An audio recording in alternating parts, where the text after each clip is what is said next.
ঠান্ডা কুয়াশায় ঢেকে আছে ছোট্ট গ্রামটা।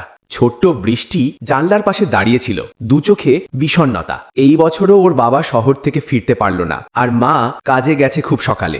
একলা ঘর, নিঃশব্দ উঠোন, শুধু পাশের কোণে বসে আছে ওর একমাত্র বন্ধু, সাদা লোমে ঢাকা কুকুরছানা শেরু। শেরু, জানিস তো সবাই আজ ক্রিসমাস ট্রি সাজাবে, কিন্তু আমাদের ঘরে তো কিছুই নেই, বৃষ্টি নিচু গলায় বলল। শেরু শুধু লেজ নেড়ে ওর গা ঘেঁষে বসে পড়ল। ঠান্ডা বাতাসে ছোট্ট মেয়েটার নিঃশ্বাস যেন মিশে যাচ্ছিল ধোয়ার মতো। দুপুরের দিকে হঠাৎ ওর মাথায় এক দারুণ আইডিয়া এলো। আমরা নিজেরাই বানাবো আমাদের ক্রিসমাস ট্রি। চোখে আবার ঝিলিক জ্বলে উঠল। মজার প্রস্তুতি শুরু। বৃষ্টি দৌড়ে গেল পিছনের বনে। পুরনো শুকনো ডাল, কিছু সবুজ পাতা আর রঙিন বোতলের ঢাকনা এসব জোগাড় করে আনলো। শেরুও দৌড়ে দৌড়ে সাহায্য করলো। কখনো ডাল মুখে করে টেনে আনছে, কখনো মাটিতে গড়াগড়ি খাচ্ছে। তাদের হাসির শব্দে যেন শীতের সকালটা আবার প্রাণ ফিরে পেল। বিকেলের মধ্যে ছোট্ট ঘরের এক কোণে দাঁড়িয়ে গেল তাদের নিজের হাতে বানানো ক্রিসমাস ট্রি। বৃষ্টি একটা পুরনো কাগজে লিখলো, মেরি ক্রিসমাস বাবা, উই মিস ইউ, আর সেটা ট্রির নিচে রেখে দিল।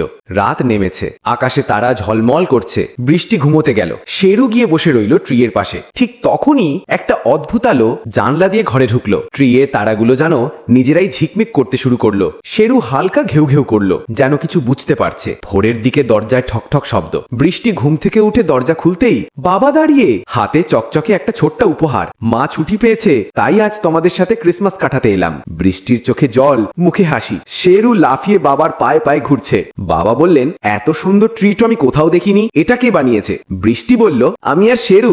সন্ধ্যায় তারা তিনজন একসাথে কেক কাটলো। ট্রিয়ের আলোয় ঘর ভরে উঠলো হাসিতে, গানে, ভালোবাসায়। বৃষ্টি জানলো ক্রিসমাস মানেই শুধু উপহার নয়, এটা সেই ভালোবাসা আর একসাথে থাকার অনুভূতি যা অন্ধকার ঘরকেও আলোয় ভরিয়ে দেয়। আর শেরু, ও মাটির পাশে বসে লেজ নাড়ছিল, মুখে ছোট্ট একটা ঘন্টা বাঁধা, যা প্রতিবার বাজলে মনে পড়ে যায় যে এটাই বৃষ্টির জীবনের সবচেয়ে সুন্দর ক্রিসমাস। তার বন্ধু ও ট্রি থেকে নেমে আসা উপহারটি ওর জীবনকে আরো বেশি সুন্দর করে দিয়েছিল। হাই গাইস, এরকম নতুন নতুন ভিডিও পেতে গেলে চ্যানেলটিকে সাবস্ক্রাইব করুন।